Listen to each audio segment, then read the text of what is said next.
Hello students, so class 12th economics बेटे, जैसे कि आपका chapter number 10 government budget continuity में है, जिसमें बेटा हम स्ट्रक्चर बोल लो या फिर कंपोनेंट बोल लो बजट के, उसके बारे में हम रीड कर रहे हैं। जिसमें बेटा मैंने आपको बोला था कि बजट में ना दो तरीके से बजट को डिज़ाइन करा जाता है। सॉरी, एक तरीका ये है, इस तरीके से बजट को डिज़ाइन करा जाता है। ये बजट है, बजट के एक तरफ तो रखा जाता है किसको, रिसिप्ट्स को, ठीक है ना, किसको, रिसिप्ट्स को, ठीक है, रिसिप्ट्स को रखा जाता है, और एक तरफ रखा जाता है एक्सपेंडिचर को, ठीक है ना, एक तरफ एक्सपेंडिचर को रखा जाता है, ठीक है। और जो रिसिप्ट्स है ना, वो आके दो तरह की होती हैं, ठीक है ना। ये क्या है, रेवेन्यू रिसिप्ट, ठीक है ना, और ये क्या है, कैपिटल रिसिप्ट, ठीक है। ध्यान रखना कि हम पढ़ के रहे हैं, ठीक है ना। आधे बच्चों को तो यही नहीं पता होगा कि हम पढ़ के रहे हैं। हमने पहले आपको बजट समझाया, बजट में हम अब रिसिप्ट की तरफ बढ़े हुए हैं, एक्सपेंडिचर की अभी मैंने बात नहीं करी। अब रिसिप्ट में हमने सबसे पहले रेवेन्यू रिसिप्ट रीड करा था पिछली वीडियो में। और रेवेन्यू रिसिप्ट क्या था, इसमें मैंने क्या समझाया था, it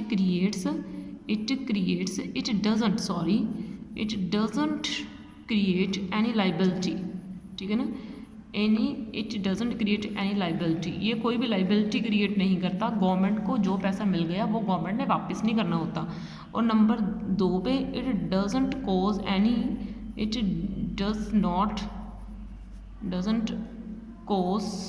cause any reduction in the asset, ठीक है ना। और गवर्नमेंट को संपत्ति में कोई कमी नहीं होगी। वो तो खुद ही सोचो भाई, गवर्नमेंट को तो पैसा मिल रहा है, टैक्सेस। इसकी सबसे रेवेन्यू रिसिप्ट की सबसे बेस्ट एग्जांपल पता क्या होता है, टैक्सेस होते हैं, ठीक है ना, या फिर फीसिस होती हैं, ठीक है।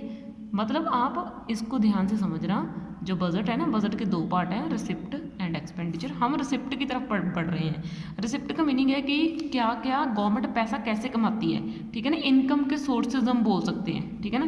रिसिप्ट को हम बोल सकते हैं इनकम के सोर्सेज, यानी कि सोर्सेज ऑफ इनकम बोल सकते हैं कि गवर्नमेंट को इनकम कहाँ कहाँ से मिलती है। तो गवर्नमेंट दो तरीके से इनकम कमाती है, पैसा कमाती है, एक तो रेवेन्यू की तरफ से, एक कैपिटल रिसिप्ट की मदद से। अब रेवेन्यू रिसिप्ट में क्या है भाई, रेवेन्यू रिसिप्ट की पहले डेफिनेशन पढ़नी पड़ेगी आपको कि रेवेन्यू रिसिप्ट होती क्या है। वैसे तो मैंने लास्ट वीडियो में आपको समझाया है। ये रेवेन्यू रिसिप्ट का मीन, सबसे पहले रेवेन्यू रिसिप्ट में टैक्सेस आ जाते हैं, सभी तरह के टैक्सेस इसमें आ जाते हैं भाई रेवेन्यू रिसिप्ट में। कि गवर्नमेंट कहाँ से पैसा कमाती है, गवर्नमेंट अपनी कंट्री में कहाँ से पैसा कमाती है, टैक्सेस से कमाती है। हम टैक्स देते हैं गवर्नमेंट को, या फिर हम फीसिस पे करते हैं। कौन से फीसिस, जैसे आपने सुविधा सेंटर वगैरह सुने होंगे, वहाँ पर अगर किसी का डेथ सर्टिफिकेट बनवा लिया, अपना खुद का बर्थ सर्टिफिकेट, या फिर हमने कोई भी मैरिज सर्टिफिकेट या कोई भी रजिस्ट्री वगैरह करवाई किसी भी ज़मीन की, तो वहाँ पे हमारी फीस लगती है। तो वो भी तो हमारी क्या होती है, एक गवर्नमेंट को दिया हुआ पैसा होता है। और गवर्नमेंट की वो क्या होती है, इनकम ही होती है। और देखो, रेवेन्यू रिसिप्ट की डेफिनेशन मैंने आपको ये करवाई थी कि रेवेन्यू रिसिप्ट जो है, अगर एक बार हमने गवर्नमेंट को पैसा दे दिया तो वो हमें वापस नहीं देगी गवर्नमेंट की। तो गवर्नमेंट की कोई भी लाइबिलिटी नहीं है, गवर्नमेंट भी कोई भी देनदारी नहीं है। ये होता है देनदारी, कि गवर्नमेंट हमें पैसा वापस नहीं करेगी जो गवर्नमेंट ने हमसे ले लिया। और सेकंड नंबर पे, it doesn't cause any reduction in the fixed asset. Asset यानी कि कोई भी संपत्ति, किसी भी संपत्ति को हम एसेट बोलते हैं, ठीक है ना। यानी कि कोई भी संपत्ति गवर्नमेंट की कम नहीं होगी। अगर गवर्नमेंट इस तरीके से पैसा कमाती है ना, टैक्सेस से पैसा कमाती है, तो गवर्नमेंट का कुछ भी कम नहीं होगा, गवर्नमेंट की कोई भी चीज़ कम नहीं होगी, कि गवर्नमेंट को कोई फर्क नहीं पड़ेगा। वो तो हमें ही पता है कि गवर्नमेंट को क्या फ़र्क पड़ने वाला है। क्या गवर्नमेंट को खर्च करना है, कोई खर्च नहीं करना, गवर्नमेंट को तो टैक्सेस मिलेंगे बस सीधे, ठीक है ना। तो गवर्नमेंट की कोई भी संपत्ति कम नहीं हो रही है इस तरीके से पैसा कमाने में, ठीक है ना। तो ये होती है रेवेन्यू रिसिप्ट्स। आज हम रेवेन्यू रिसिप्ट को अच्छे से रीड करेंगे। अब अगर हम बात करें तो आगे, ये मैंने आपको डेफिनेशन समझा दी रेवेन्यू रिसिप्ट की। अब रेवेन्यू रिसिप्ट जो है, इसमें जो दो तरीके से पैसा कमाया जाता है, एक तो है टैक्स की वजह से, दूसरा है फीसिस की वजह से, ठीक है ना। जो टैक्स होती है उसको बोलते हैं टैक्स रिसिप्ट्स, और वो जो टैक्स को बिना होती है उसको बोलते हैं हम कौन सी, नॉन टैक्स रिसिप्ट, ठीक है ना, नॉन टैक्स, ठीक है ना। ये फीसिस जो है ना, इसका दूसरा नाम है नॉन टैक्स रिसिप्ट्स, ठीक है ना। ध्यान रखना, अभी तो हम सिर्फ रिसिप्ट के बारे में रीड कर रहे हैं। रिसिप्ट में हम रेवेन्यू रिसिप्ट पढ़ रहे हैं। रेवेन्यू रिसिप्ट में मैंने आपको डेफिनेशन करवा दी थी। अब रेवेन्यू रिसिप्ट में दो तरीके से पैसा कमाया जाता है, एक तो टैक्स रिसिप्ट होती है, एक नॉन टैक्स रिसिप्ट होती है। टैक्स रिसिप्ट में सारा टैक्स से सारी तरह के टैक्स इंक्लूड किए जाएंगे, और नॉन टैक्स में टैक्स को छोड़ के और वेज यूज़ किए जाएंगे जो गवर्नमेंट अपनी कंट्री के अंदर से पैसा कमाती है। ठीक है। तो चलो बेटा अब हम आगे बढ़ते हैं भाई, ठीक है, 1 मिनट। चलो जी, तो देखो बेटा ये रहा सारे का सारा एक स्ट्रक्चर, ये TR जैन की आपकी बुक है, आपको पता है ना। तो ये है कॉन्स्टिट्यूएंट्स ऑफ रेवेन्यू रिसिप्ट, ये रेवेन्यू रिसिप्ट के कॉन्स्टिट्यूएंट्स है, इसके पार्ट है। पहला है टैक्स और दूसरा कौन सा है, नॉन टैक्स, ठीक है ना, टैक्स के बिना। और टैक्स में देखो कौन कौन से टैक्स लिए हैं, मैं थोड़ा नज़दीक कर रही हूँ। Income tax, corporation tax, state duty यानी कि gift tax, custom duty, excise duty, GST, ये तो सबसे फेमस है, ये तो आपको भी पता ही होना चाहिए। नॉन टैक्स में क्या आ गया, fees, fine, cheats, special assessment, income from public enterprises, income from sale of spectrum like 2G and 3G, grants and donations, ये चीज़ें होती हैं। ठीक है बेटा, आज देखो बेटा हम डिस्कस करते हैं सबसे पहले टैक्स रिसिप्ट के बारे में। टैक्स तो हम सभी बच्चों को पता है, आपको सभी को पता है कि टैक्स क्या होता है, ठीक है ना। टैक्स तो वो बला का नाम है जो हर एक बंदे को पे करना ही पड़ेगा, जो बंदा कितना मर्जी भाग ले, ठीक है ना। अब ऐसा तो है नहीं कि वो चीज़ें नहीं लेगा, मार्केट से चीज़ें खरीदनी बंद कर देगा। अगर ज़्यादा से ज़्यादा कंजूस भी है भाई तो खाने पीने की चीज़ें बंद कर देगा, लेकिन उसको नेसेसरी तो खाने पीने की चीज़ें चाहिए ना, दालें वगैरह, आटा वगैरह तो उसको चाहिए ना, कनक वगैरह तो उसको चाहिए ना। अगर वो बाहर वाला और खाना नहीं खाता, लेज़ नहीं खाता, कोई फास्ट फूड नहीं खाता, फिर भी उसको कुछ तो चाहिए खाने के लिए, पहनने के लिए सस्ते से सस्ता कपड़ा भी वो चाहे वो लाए, लेके तो उसको आना पड़ेगा ना, तो उसके ऊपर भी तो टैक्स लगता ही है ना। तो भाई टैक्स वो बला है जो बहुत ज़्यादा कंपलसरी पेमेंट है, कंपलसरी यानी कि बिल्कुल ज़रूरी है, गवर्नमेंट को देना ही पड़ता है, और हाउस होल्ड को ही देना पड़ता है, या फिर किसी फर्म को देना पड़ता है, या फिर कोई भी इंस्टीट्यूशन हो देना ही पड़ता है, ठीक है ना। चाहे वो हम सीधे तौर पे दें, चाहे असीधे रूप में दें, यानी कि चाहे हम डायरेक्टली गवर्नमेंट को पे करें, चाहे हम इनडायरेक्टली गवर्नमेंट को पे करें। डायरेक्टली जैसे हम इनकम टैक्स दे रहे हैं, इनडायरेक्टली जैसे हम चीज़ों को परचेज़ कर रहे हैं, तो इनडायरेक्टली जो हम पे करते हैं वो इनडायरेक्ट टैक्स आ जाता है।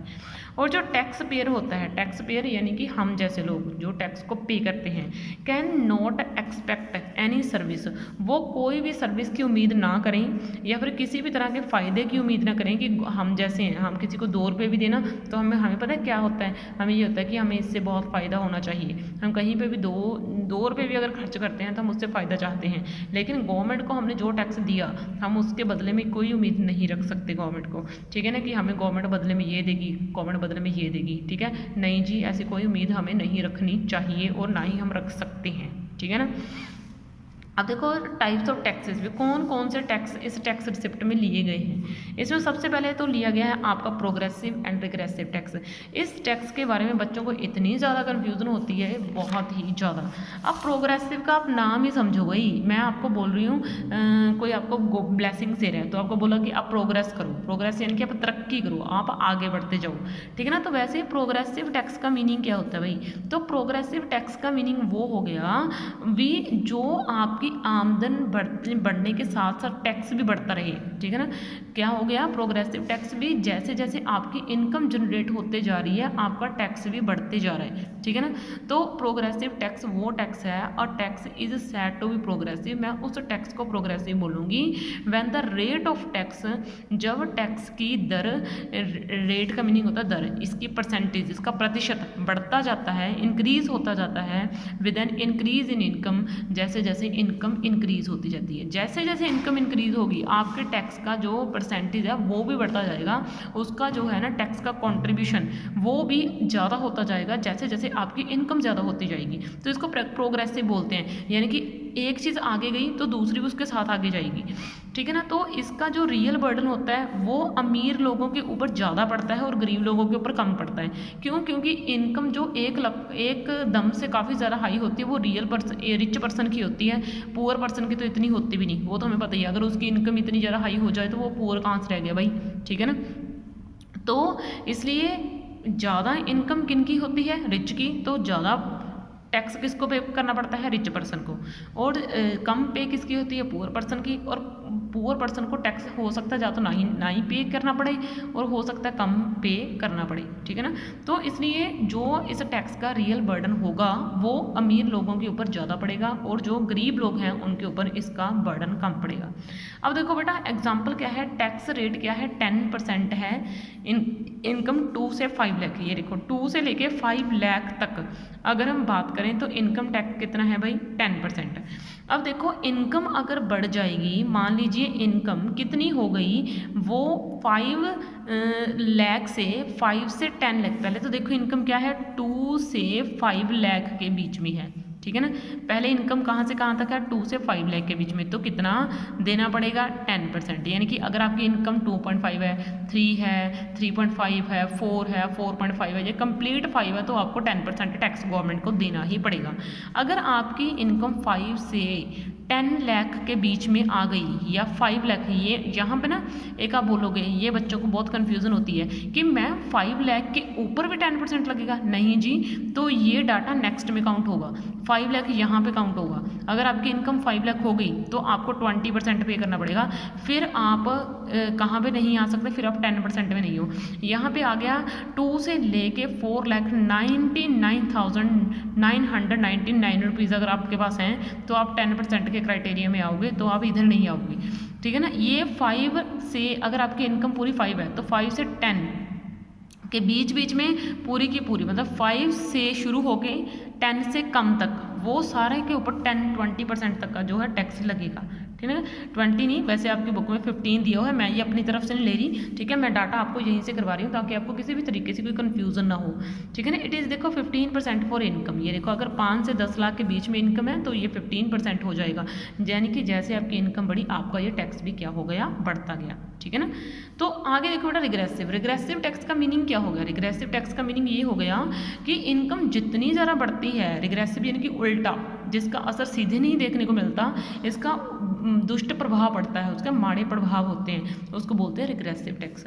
अब देखो बेटा वो टैक्स को हम रिग्रेसिव बोलेंगे, वो टैक्स को हम क्या बोलेंगे, रिग्रेसिव बोलेंगे when it causes a greater real burden on the poor than the rich, जिसका असली में जो बर्डन पड़ता है वो बर्डन एक्चुअल में पुअर के ऊपर पड़ जाता है, रिच में नहीं पड़ता, ठीक है ना। जैसे गवर्नमेंट है, अगर गवर्नमेंट ने कह दिया कि हर एक अमीर या गरीब जिसकी इनकम जितनी भी हो, ठीक है ना, गवर्नमेंट ये बोल रही है कि इनकम हमारे लिए मैटर नहीं करती, चाहे जिसकी जितनी भी इनकम हो, ठीक है ना, बस मुझे हर एक बंदे ने 10% अपनी इनकम का देना ही देना है, ठीक है ना, ये गवर्नमेंट ने बोल दिया, ठीक है ना, कि किसी बंदे की जितनी भी इनकम है मुझे 10% तो चाहिए, ठीक है ना। अब देखो जिस एक तो अमीर पर्सन है, एक मान लो गरीब पर्सन है। अब जो अमीर पर्सन है मान लो उसकी इनकम ही 1 लाख है, अब 1 लाख का 10% निकाले तो कितना हो जाएगा, ओनली 10,000, तो यानी कि उसको गवर्नमेंट को 10,000 देने हैं और उसके पास अभी भी 90,000 है। अब देखो एक रिच पर्सन है, रिच पर्सन के पास 1 लाख है, ठीक है ना, 1 लाख रुपीज़ उसके पास हैं, ठीक है ना।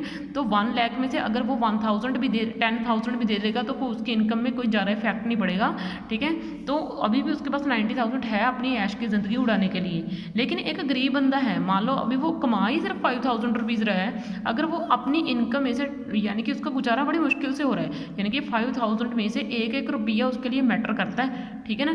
तो अगर वो अपना 10% यानी कि 1,000 रुपीज़, सॉरी 500 रुपीज़ अगर वो गवर्नमेंट को दे देगा, 500 रुपीज़ अगर वो गवर्नमेंट को दे देगा तो वो 500 रुपीज़ कहाँ से देगा, कितनी मुश्किल से देगा, ये वही जानता है, ठीक है ना। उसको अपने कितने खर्चों को कम करना पड़ेगा ये वही जानता है। तो अमीर को इफेक्ट नहीं पड़ता, गरीब को इफेक्ट पड़ता है, ठीक है ना। तो वो होता है रिग्रेसिव टैक्स, जो टैक्स का रियल बर्डन पुअर के ऊपर ज़्यादा और गरीब के ऊपर जो है ज़्यादा और रिच के ऊपर कम देखने को मिलता है। ये देखो उसने एक एग्जांपल भी दी, मान लीजिए एक पर्सन है जिसकी सैलरी 1 लाख है और उसकी जो है वो 10% अपना टैक्स पे कर रहा है, तो अभी भी उसके पास 90,000 पर मंथ बचे हुए हैं। लेकिन एक पर्सन जिसकी सैलरी 5,000 रुपीज़ है, अगर वो 10% पे करे तो उसको 500 रुपीज़ पे करने ही पड़ेंगे। इट मीन्स इसका मीनिंग क्या हो गया, अ cut in is essential consumption, उसको अपने ज़रूरी खर्चे कम करने पड़ेंगे, उसको अपनी डाइट कम करनी पड़ेगी, तो उसकी हेल्थ जो है वो गिर जाएगी। अगर उसकी हेल्थ गिर जाएगी तो उसको नुकसान ही नुकसान है, ये हमें भी पता है, ठीक है बेटा। उसके बाद आपका आ जाता है सेकंड टाइप, ठीक है ना।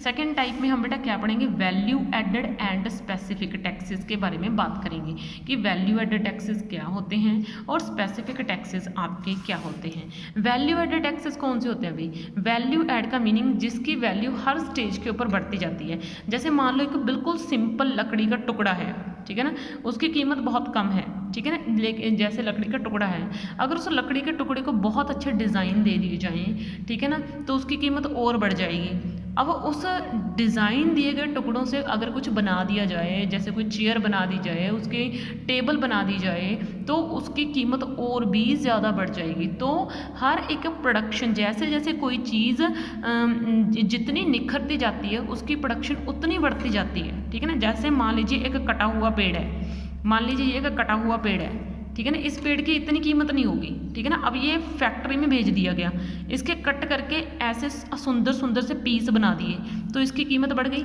इस लकड़ी के बड्डे से, गट्ठे से छोटे छोटे सुंदर सुंदर से पीस बना दिए, तो इन पीसेस, इस लकड़ी के गट्ठे की जो है कीमत बढ़ गई, ठीक है ना। अब इस लकड़ी के गट्ठों को हमने आगे मार्केट में बेच दिया, ठीक है ना, एज अ रॉ मटेरियल के तौर पे कारपेंटर को, तो कारपेंटर ने वो लिए, ठीक है। या फिर ऐसे मान लो कि इस लकड़ी से, गट्ठे से मैंने इसको थोड़े से डिज़ाइन दे दिए, ये एक पेड़ है, ये पेड़ से मैंने लकड़ी के गट्ठे बनाए हैं, सुंदर सुंदर से प्लाई बोर्ड से बनाए हैं। अब इस प्लाई बोर्ड को मैंने थोड़ा सा और सुंदर कर दिया है, तो इनकी कीमत और भी बढ़ गई है। मैंने उसके ऊपर अच्छे अच्छे से डिज़ाइन बना दिए, कुछ भी पेंट कर दिया, तो इसकी कीमत और भी बढ़ गई। अब इस लकड़ी के गट्ठों से, सॉरी, ये जो सुंदर सुंदर से प्लाई बोर्ड हैं, अब मैंने इनसे कोई टेबल या कोई चेयर बना दिया, तो उसकी कीमत और भी ज़रा बढ़ जाएगी। समझ पा रहे हो। मान लो जी लकड़ी का गट्ठा 1100 का है, अब ये मैंने ऐसे प्लाई बोर्ड बना दिए, इसकी कीमत मान लीजिए 1500 हो गई। अब इसके ऊपर मैंने पेंट वगैरह कर दिया, इसको अच्छा बना दिया, तो इसकी कीमत मान लो 2000 हो गई। अब इससे मैंने एक टेबल और एक चेयर तैयार कर दिया, तो उसकी कीमत मान लीजिए 2500 होगी। तो 1100 का कितना बन गया, 2500। जैसे जैसे ये प्रोडक्शन के प्रोसेस में से गुजरता गया, चीज़ उसकी कीमत बढ़ती गई, उसको बोलते हैं वैल्यू एडेड, ठीक है, कि वैल्यू का ऐड होते जाना। तो वैल्यू एडेड टैक्स एक इनडायरेक्ट टैक्स है, इनडायरेक्टली हम पे करते हैं ये, ठीक है ना। विच इज़ इम्पोज्ड ऑन, ये देखो ये कहाँ पे लगाया जाता है, वो हमें ही पे करना पड़ता है। अगर कोई पर्सन बोले कि हम कैसे पे कर रहे हैं, आप बोलो कि मैम हम कैसे पे कर रहे हैं, भाई हम ही तो पे कर रहे हैं, फाइनल कॉस्ट कौन दे रहा है, हम दे रहे हैं। अगर चिप्स का पैकेट तैयार हो रहा है, जो उसकी फाइनल कॉस्ट है वो कौन पे कर रहा है, हम पे कर रहे हैं। 20 रुपीज़ का पैकेट है, 25 रुपीज़ का पैकेट है, वो हम पे कर रहे हैं भाई, ठीक है ना, वो हमसे निकाल रहे हैं सारी की सारी कॉस्ट। समझ में आ रही है बात, को किसी भी तरह का टैक्स हो, किसी भी तरह की कॉस्ट हो, ठीक है ना, वो सारी हमसे निकाली जा रही है, ठीक है ना। तो ये बोल रहा है, देखो value added at the various stages of production, ये देखो प्रोडक्शन के अलग अलग स्टेज के ऊपर जो वैल्यू ऐड होती है, और ये टैक्स इनडायरेक्ट टैक्स है जो हमें पे करना पड़ता है भाई। Value added refers to difference between, अब ये वैल्यू एडेड निकाला कैसे जा सकता है, हमें कैसे पता चलेगा कि किसी चीज़ की वैल्यू कितनी बढ़ गई है। अब ये देखो, अब ये चेयर जो है वो कितने की थी, 2500 की। अब 2500 चेयर की कीमत है भाई, पेड़ की कीमत कितनी थी, 1100, तो कितनी वैल्यू बढ़ गई, वो तो आप खुद एस्टिमेशन लगा सकते हो, देखो, ठीक है ना। 1400 इसकी वैल्यू बढ़ गई, देखो 1100 से इसकी सीधा 1400 चल गई, इतनी ज़्यादा वैल्यू बढ़ गई है भाई इसकी। समझ में आ रही है मेरी बात, ठीक है, इतनी ज़्यादा वैल्यू बढ़ गई है, ठीक है ना। तो ये इस तरीके से निकाली जाती है, अभी कितनी वैल्यू बढ़ी, ठीक है ना। तो ये देखो हम कैसे निकालेंगे कितनी वैल्यू बढ़ी, तो हम आउटपुट यानी कि जो भी वस्तु है उसकी कीमत में से उसके खर्चा जो हुआ है उसको माइनस कर देंगे, तो हमें पता चल जाएगा कि कितनी वैल्यू ऐड हुई है, ठीक है ना। इट इज़ इम्पोज्ड, ये देखो ये जो वैल्यू एडेड टैक्स है ये हर एक स्टेज के ऊपर लगाया जाता है प्रोडक्शन की। जैसे मैं आपको बोल रही हूँ, पेड़ काटा, ठीक है ना, उसकी कीमत बढ़ गई, पेड़ को काटने के बाद मशीन से गुजारा, उसके छोटे छोटे पीस कर दिए, उसकी कीमत बढ़ गई। फिर उसके बाद उनको जो लकड़ियाँ बनाई उनको डिज़ाइन कर दी गई, उनकी कीमत और बढ़ गई। फिर उनको पेंट वगैरह कर दिया, उनकी कीमत और बढ़ गई। फिर उनसे टेबल चेयर बना दिया, उनकी कीमत और बढ़ गई। जैसे जैसे प्रोडक्शन के स्टेप आते जाते हैं इनकी कीमत बढ़ती जाती है, ठीक है ना। तो ये GST is an important form. फिर बाद में अगर आपको पता है कि जीएसटी को अगर किसी ने अच्छे से समझा है कि जीएसटी है क्या, और जीएसटी की एक्चुअल जो है नीड क्या थी, कब ये लाया गया मार्केट में, अगर किसी को सब चीज़ों के बारे में नॉलेज है जीएसटी की, तो उन बच्चों को ये भी पता होगा कि जो वैल्यू एडेड टैक्स है उसको रिप्लेस करके जीएसटी बनाया गया है। 17 तरह के और टैक्स भी हैं, 17 तरह के टैक्स हैं, उनमें से वैल्यू एडेड सबसे मेन टैक्स है जिसको हटा दिया गया है और उसकी जगह पर जीएसटी लगा दिया गया है, ठीक है।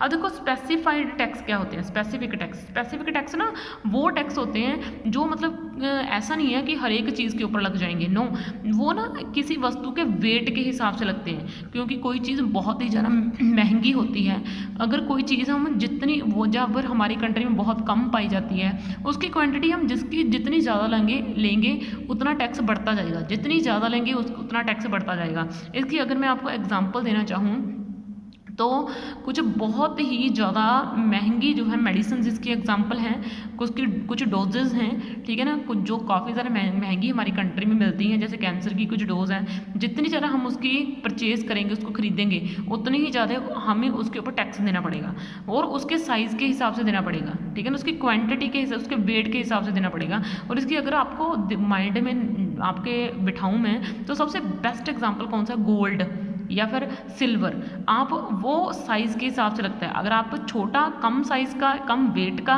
ले रहे हो गोल्ड तो आपको कम टैक्स पे करना पड़ेगा, लेकिन अब आप ज़्यादा ले रहे हो गोल्ड, ठीक है, उसका साइज़, उसके वेट, उसके यूनिट के हिसाब से उसका टैक्स भी ज़्यादा लगेगा। तो वो होते हैं specific tax. When a tax is lead on commodity, ये देखो ये कॉमोडिटी के ऊपर लगते हैं, इसके यूनिट, उसके साइज़ और उसके वेट के हिसाब से, ठीक है। It is called the specific tax. इसको बेटा क्या बोला जाता है, स्पेसिफिक टैक्स बोला जाता है। अब देखो बेटा उसके बाद आ जाते हैं डायरेक्ट एंड इनडायरेक्ट टैक्स। तो डायरेक्ट टैक्स कौन से होते हैं भाई, तो डायरेक्ट टैक्स वो होते हैं जिसका रियल बर्डन उसी पर्सन के ऊपर पड़ता है जिसके ऊपर वो टैक्स लगाया गया है, ठीक है ना। कोई भी बंदा ये नहीं बोल सकता कि मैं ये टैक्स नहीं दूंगा, ठीक है, ये तो हो ही नहीं सकता। गवर्नमेंट ने जिसके ऊपर वो टैक्स लगाया है उसी को देना पड़ेगा। जैसे मैं हूँ, मान लीजिए मैं परमिंदर हूँ, ठीक है ना, तो अगर मेरी मान लीजिए इनकम 2 लाख रुपीज़ है, तो गवर्नमेंट ने मेरे ऊपर मान लीजिए 20% का टैक्स लगा दिया, तो वो मुझे ही पे करना पड़ेगा। मैं ऐसे कैसे बोल सकती हूँ कि वो 2 लाख का कोई और कमा रहा है, मैं कमा रही हूँ। अगर मैं कमा रही हूँ तो मैं ही इनकम पे करूँगी ना, मैं ही टैक्स पे करूँगी ना, ठीक है ना, कोई दूसरा क्यों करेगा। मैं आपको बोलूँ कि आप मेरा टैक्स पे कर दोगे, आप बोलोगे कि मैम क्यों, हम क्यों पे करें, ठीक है ना, तो कमा तो आप रहे हो, ठीक है ना। तो इसका रियल बर्डन उसी बंदे के ऊपर पड़ने वाला है जो इस टैक्स को जो कमा रहा है, जो जिसको ऊपर ये लगाया गया है। तो डायरेक्ट टैक्स वो टैक्स है जिसका फाइनल बर्डन उसी पर्सन के द्वारा झेला जाता है जो जिसके ऊपर ये टैक्स इम्पोज करा गया है, जिसके ऊपर ये टैक्स लगाया गया है। फॉर एग्जाम्पल ये देखिए इनकम टैक्स इसकी सबसे बड़ी एग्जाम्पल है, ठीक है। और इसके अलावा गिफ्ट टैक्स, कॉरपोरेशन टैक्स, ठीक है ना, वेल्थ टैक्स, ये सभी टैक्सेस इनकी एग्जांपल्स हैं, ठीक है ना। आधे बच्चों को तो इन टैक्सेस के बारे में इन्फॉर्मेशन भी नहीं होगी, वीडियो लिख देना, ठीक है ना, कि हमें चाहिए, ठीक है, तो मैं आपको ज़रूर भेज दूंगी।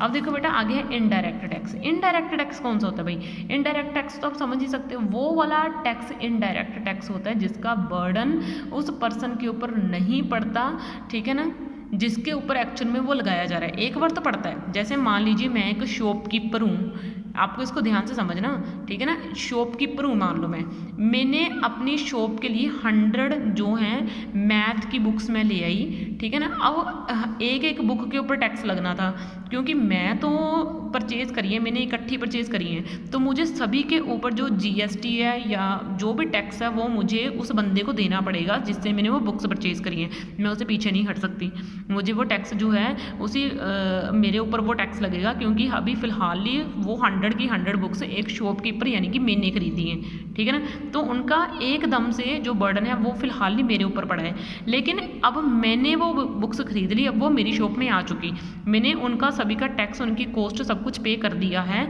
जिस बंदे से मैंने वो खरीदी है, ठीक है। ये तो हो गया एक स्टेप।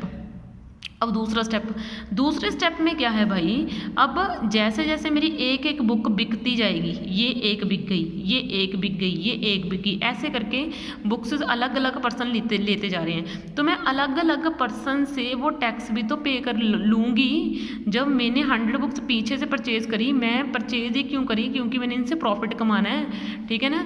तो मैं एक एक बंदे को परचेज़ करूँगी और पूरा टैक्स वसूलती जाऊँगी उनसे, समझ में आई बात। तो एक तो शुरू पे इसका बर्डन तो मेरे पे पड़ा, लेकिन बाद में मैंने कुछ टाइम के बाद इसका बर्डन दूसरे लोगों के ऊपर डाल दिया, मैंने उनसे अपना टैक्स निकाल लिया, उनसे अपना टैक्स वसूल कर लिया। जैसे जैसे मैं बुक बेचती जाऊंगी मैं उनसे अपना टैक्स जो है वो निकालती जाऊंगी, समझ में आई बात। तो इनडायरेक्ट टैक्स वो होते हैं, indirect tax is one whose initial burden, जिसका शुरू में जो बर्डन है या इम्पैक्ट है एक पर्सन के ऊपर पड़ा है, बट वो पर्सन सक्सीड यानी कि सक्सेसफुल हो जाता है इन शिफ्टिंग द बर्डन को डालने में टू अनदर पर्सन, किसी दूसरे पर्सन के ऊपर वो बर्डन डालने में सक्सेसफुल हो जाता है। और जीएसटी इसकी क्या है, सबसे मेन एग्जाम्पल है। It is levied on the producer, ये प्रोड्यूसर के ऊपर लगाया जाता है। They are to pay this tax to the government, ये देखो ये प्रोड्यूसर्स के ऊपर इस तरह का टैक्स लगाया जाता है, ठीक है ना। ये जो टैक्स है दे आर, ये देखिए उन्होंने ये टैक्स गवर्नमेंट को पे करना होता है, but they charge this tax, लेकिन वो टैक्स कहाँ से लेते हैं, हम जैसे बायर से लेते हैं। हम जैसे बायर को चीज़ें बेचते हैं, ठीक है, हम क्या करते हैं, हम पूरी कॉस्ट देते हैं और उस कॉस्ट में टैक्स भी आ जाता है, वो हमसे टैक्स इकट्ठा करते हैं और गवर्नमेंट को पे कर देते हैं। समझ में आई बात, ठीक है ना। तो वो इनडायरेक्ट टैक्स होता है भाई, जिसका शुरू में बर्डन तो एक पर्सन के ऊपर पड़ गया, लेकिन वो आगे दूसरों के ऊपर बर्डन डाल सकता है इसका, ठीक है ना। जैसे जैसे वो चीज़ें बेचता जाएगा उसका बर्डन हल्का होता जाएगा, लेकिन इसमें ऐसा नहीं होता भाई, ठीक है। अब डायरेक्ट और इनडायरेक्ट टैक्स में जो मुझे डिफरेंस समझाने की ज़रूरत ही नहीं है, ठीक है ना, वो तो आप कर ही लोगे। तो इस वीडियो में मैंने आपको क्या करवाया है, इस वीडियो में मैंने आपको सारी की सारी टैक्स रिसिप्ट के बारे में समझा दिया है। नेक्स्ट वीडियो में हम आपकी नॉन टैक्स रिसिप्ट के बारे में समझ के आपका रेवेन्यू रिसिप्ट सारा कंसेप्ट खत्म कर देंगे। ओके बेटा, थैंक यू।